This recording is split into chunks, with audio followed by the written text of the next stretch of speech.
Oi você, seja bem-vindo ao meu canal.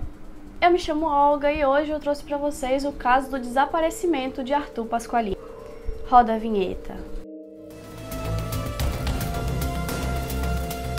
Hunter County 911, where is your emergency? My house. Okay, what's the emergency? I just killed my mom and my sister. Na época do acontecido, o Arthur tinha 19 anos e era estudante de artes cênicas na Universidade de Brasília.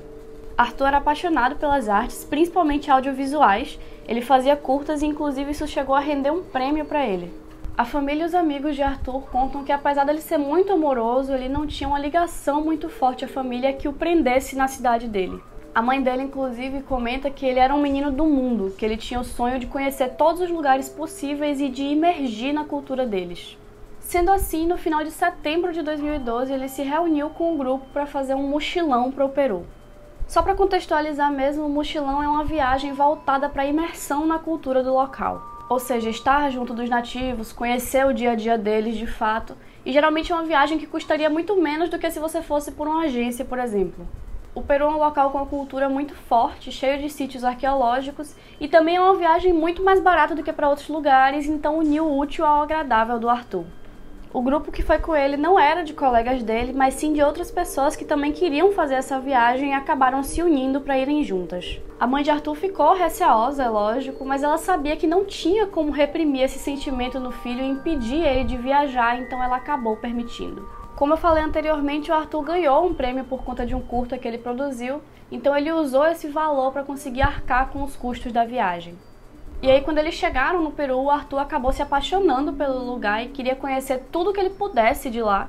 Só que o grupo que foi com ele não tinha como ficar mais, tinha acabado o tempo deles de viagem, então ele decidiu ficar lá sozinho.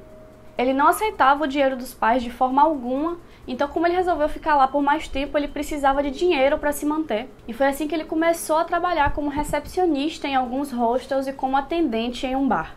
A mãe dele tinha dado um celular para ele justamente para esse fim, para ele conseguir falar melhor com eles, só que ele não gostava de usar o celular, então ele só se comunicava por mensagens. E num desses contatos ele falou aos pais que passaria mais 6 meses no Peru, depois seguiria para a Colômbia e só depois voltaria para o Brasil. Os pais não poderiam fazer nada além de concordar, lógico, então ficou por isso mesmo. A partir desse momento, o Arthur começou a demorar de mandar mensagem para os pais, eles só se comunicavam de 10 em 10 dias, mais ou menos, mas apesar disso ele estava sempre postando foto de onde é que ele estava, do que ele estava fazendo, então isso de certa forma despreocupava eles. E parecia que estava tudo indo muito bem, pelo que ele falava, ele se dava muito bem no lugar onde ele estava trabalhando, nesse tal bar, até que um dia ele falou para a mãe que tinha bebido demais e dado show no trabalho. Não se sabe exatamente o que é que ele fez nesse dia, só que o patrão dele não gostou e não queria mais que ele trabalhasse lá. Mas o Arthur não pareceu ter ficado chateado e ele falou para a mãe que ia passar a viver por conta própria em conexão com a natureza. E lógico que a família dele ficou super preocupada sem saber o que ele ia fazer para se manter de fato. No dia 21 de dezembro, Arthur falou novamente com os pais, uma semana depois do ocorrido, dizendo que estava na cidade de Santa Teresa, que estava bem e que entraria em contato novamente no Natal. Só que isso não aconteceu. Os pais tentaram falar com o hostel em que ele estava, só que eles não deram nenhuma informação concreta sobre o menino. Meio que eles só falaram, ele tá bem, tá por aí, e ficou por isso mesmo. Mas alguns dias se passaram sem conseguir nenhuma forma de contato com o Arthur, até que no dia 28 de dezembro o pai dele sonhou com o Arthur decapitado no colo dele, dizendo que precisava de ajuda. No dia seguinte eles ligaram novamente para o hostel e foi aí que eles falaram que tinham anunciado um brasileiro desaparecido na região. No dia 31 de dezembro os pais foram para o Peru e chegando lá eles descobriram que de fato era o Arthur que tinha desaparecido. O Arthur tinha saído para fotografar no dia 21, que tinha sido o último contato dele com os pais, e não voltou mais ao hostel. Um morador local disse que tinha visto ele no dia 22 na cidade, mas não encontraram mais nenhuma informação. Uma coisa que preocupou mais ainda os pais dele é que Santa Teresa é tomada pelo narcotráfico. E além disso, os moradores da cidade vivem sob a lei do silêncio. Ou seja, ninguém viu nada, ninguém sabe de nada e se contar alguma coisa vai sofrer as consequências. A região em que o Arthur foi visto pela última vez é uma região de produção de cocaína muito forte, então ela é tomada por guardas 24 horas e não é a melhor região para se estar, ainda mais sendo estrangeiro. Os pais do Arthur receberam diversas ameaças de morte enquanto procuravam pelo filho, então os moradores locais tinham muito medo de ajudar e geralmente quem ajudava sofria alguma consequência.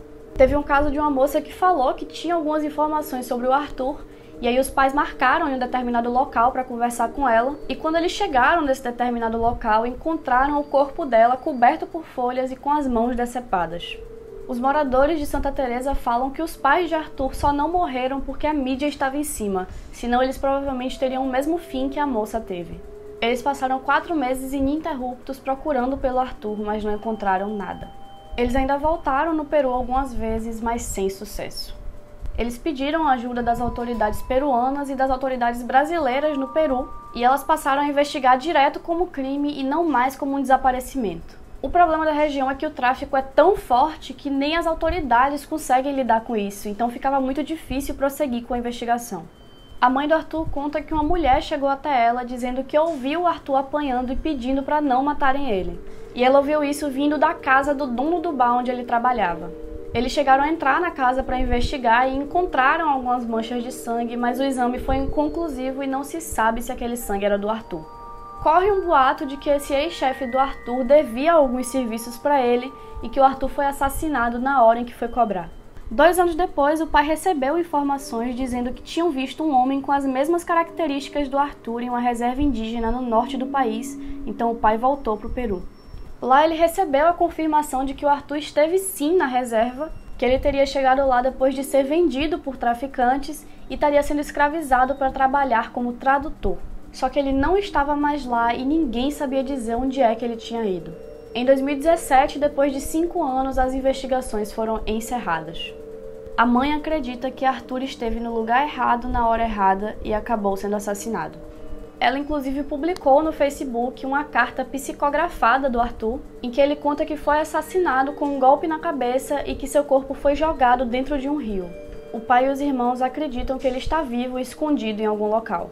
Uma coisa que aconteceu e que deixou a família muito confusa foi que uma amiga muito próxima, tanto do Arthur quanto deles, ligou para a mãe e perguntou por que ela não tinha avisado a ninguém que o Arthur tinha voltado. A mãe obviamente não entendeu nada, falou que ele não tinha voltado e perguntou por que ela estava falando isso. E aí essa amiga contou que estava dentro de um ônibus e viu o Arthur sentado em uma parada de ônibus e que se não era ele, era alguém idêntico a ele. A mãe disse que realmente ficou muito confusa porque ela era uma amiga muito próxima do Arthur, então ela não brincaria sobre isso. Até fizeram uma busca na região, só que o Arthur, ou seja lá quem foi, nunca mais foi visto. Até o momento, Arthur Pasquale continua desaparecido e mais nenhuma informação foi obtida. E esse foi o vídeo de hoje, eu espero que vocês tenham gostado do que eu produzi pra vocês. Desculpa se a câmera mexeu um pouco, mas é porque acabou a bateria no meio da gravação e aí eu tive que tirar pra carregar, então foi mal. Se gostou do vídeo, não esquece de curtir, de se inscrever no canal e de ativar o sininho para não perder os próximos. Comenta aqui embaixo o que é que você achou desse vídeo e não esquece de sugerir novos casos para os próximos. E eu não preciso nem falar para você compartilhar esse vídeo com todo mundo. E é isso, um beijo e até a próxima.